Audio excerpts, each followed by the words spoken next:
Au cours de cette conférence, le FOCODE condamne sans réserve l'arrestation et l'incarcération si arbitraire du journaliste Bobo Rugurika et directeur de la radio publique africaine RPA. Le FOCODE demande à la justice de mener de nouvelles enquêtes, cette fois-ci sérieuses, indépendantes et crédibles, en empruntant toutes les pistes, y compris celles qui ont été révélées par la RPA.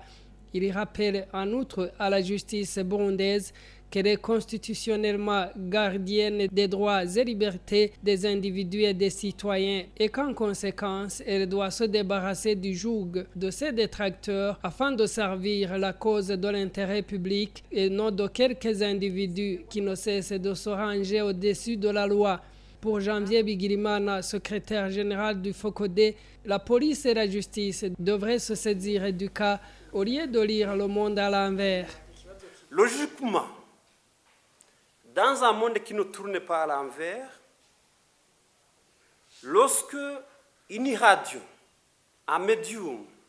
ou un quelconque autre organe fait des révélations par rapport aux enquêtes qui ont été faites, la police ou le parquet devait se saisir de tous ces éléments pour que des enquêtes indépendantes, sérieuses, soient menées par rapport aux révélations.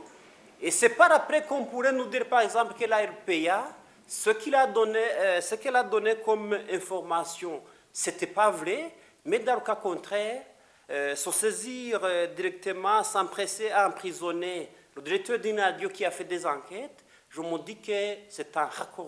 raccourci, c'est même illogique. La logique voudrait bien que des enquêtes soient menées